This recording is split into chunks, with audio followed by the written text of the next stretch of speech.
Hi everyone, how are you? Oh my god, I'm becoming so punctual, by the way. I said I was gonna do a live at 3, and it's 3. Bam.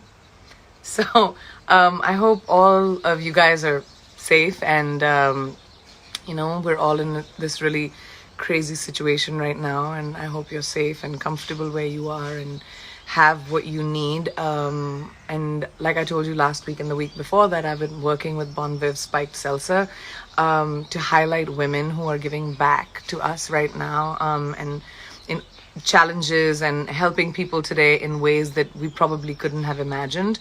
And we've had some really incredible submissions last week of some really amazing women, and it was really hard for us to sit down and figure out which one of them we should commemorate.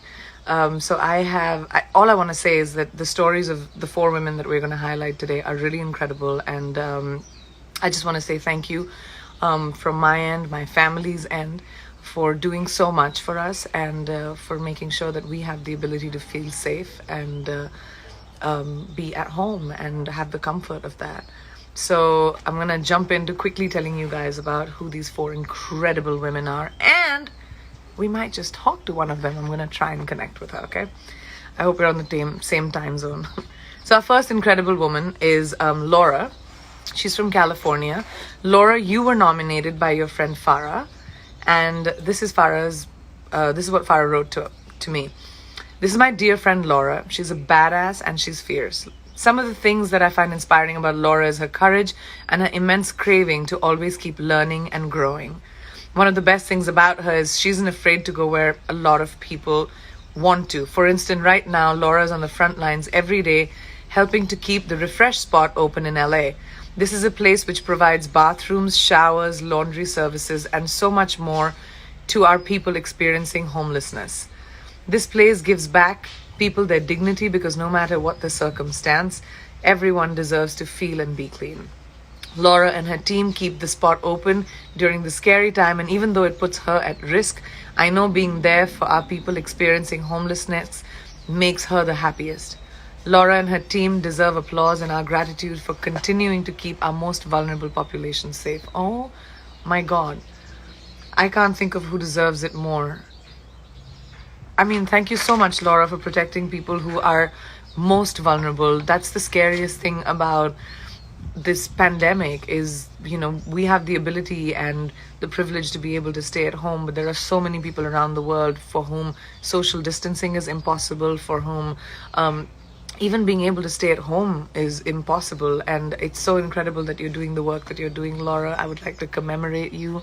I would like to thank you. And I would like to say that, you're our hero. Thank you so much. And thank you, Farah, for her nomination. Next up, we'd like to say thank you to Tammy. And Tammy is from Washington. Tammy, you were nominated by your daughter, Kalila Kalani. I hope I said that right. This is my mom, who has worked for more than 12 years at the local hospital. She's an environmental service worker, cleaning, operating rooms and emergency rooms. While this pandemic has been going, she has supported her co-workers, helping them to be safe. She has contacted our older neighbors despite working overtime most days. She's consistently encouraging those around her through fear. I watch her go out the door all week knowing that her job has become a hazard to her health. I know there are a lot of people in need and who are going through similar issues right now, but she has been the strongest person in my life since day one, and no one deserves more than her.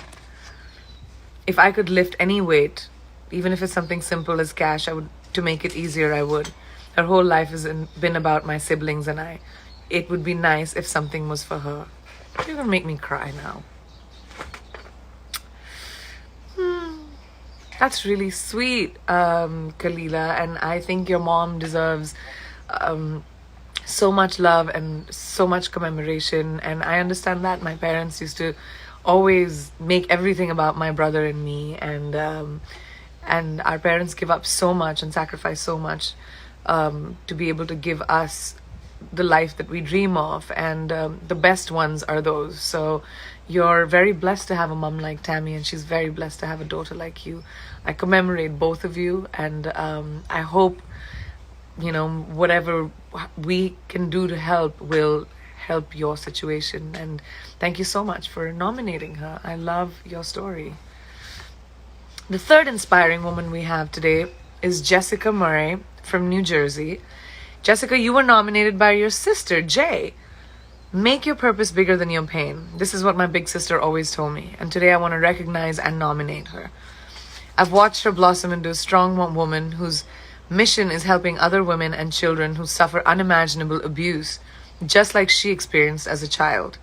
During this new time in which we're living and practicing social distancing means an increased risk for victims of domestic violence. Not only has Jessica provided information and resources during these times, but I've seen her tirelessly work to put together care and safety packages for domestic violence shelters for survivors who've been affected the most during this crisis.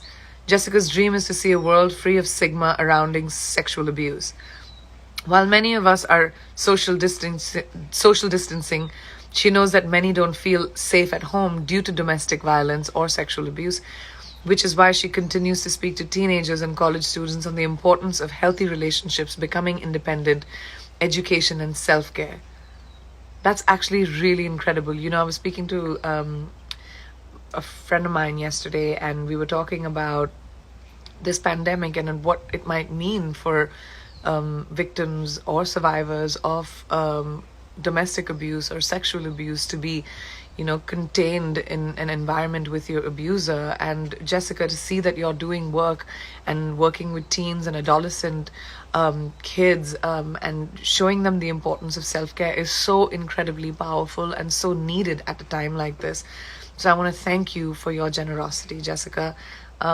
This is really incredible, and a lot of people probably don't think about it. The fourth woman we're thankful for today is Crystal Burton from Tennessee.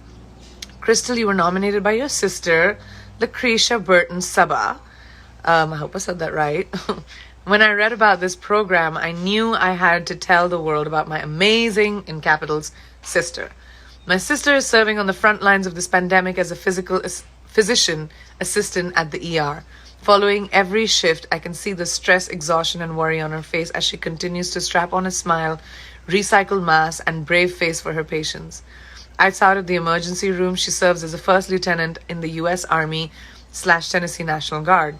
She has courageously served our country for the past 10 years. Her courage, strength, resilience, and ability to lead during times of sadness and uncertainty makes her my hero in all aspects of life.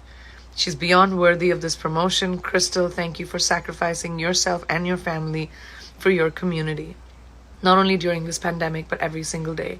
You are appreciated. Oh my gosh. Lucretia, that's so beautiful. I mean, my father, my mom and my dad both were in the military in India, and both were physicians as well.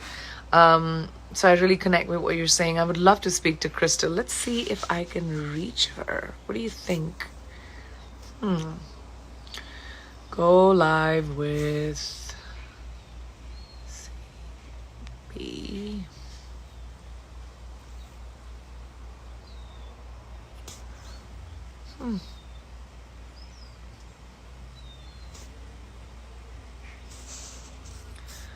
I don't know why.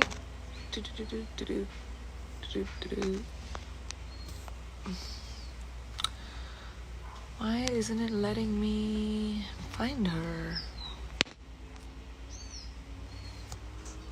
Sorry, guys. Even though I do this often enough, this is really crazy. CBU. I can't say that unless I'm telling you guys what her Instagram is.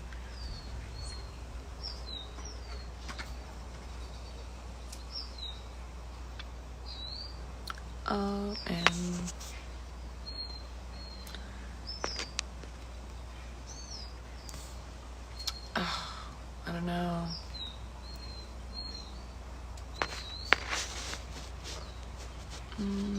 Sorry, guys. I know you're enjoying me trying to figure this out very much. But... I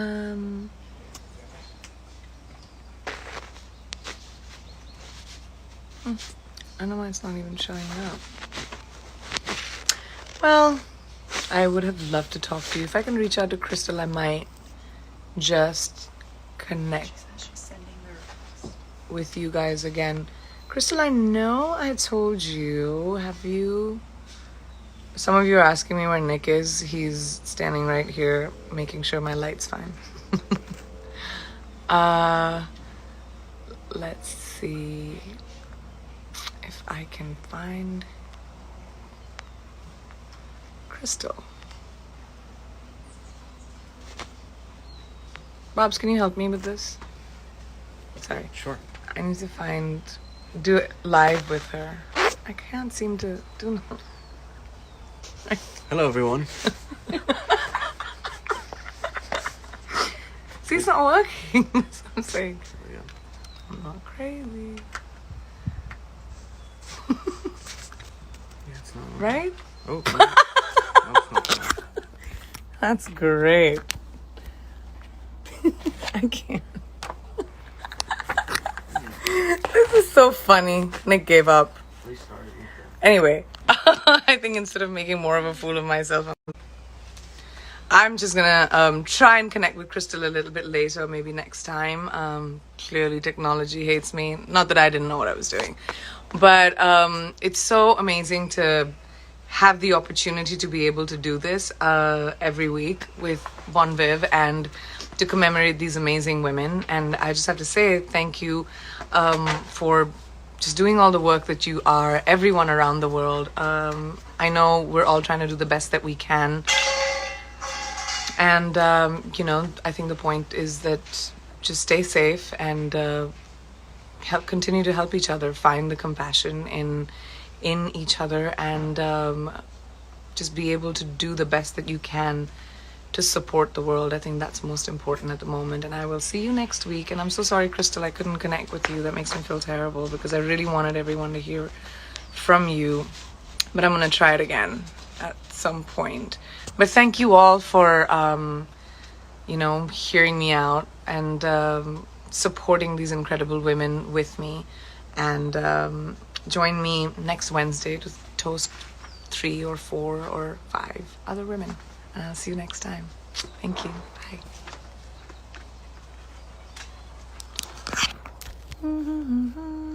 Bye.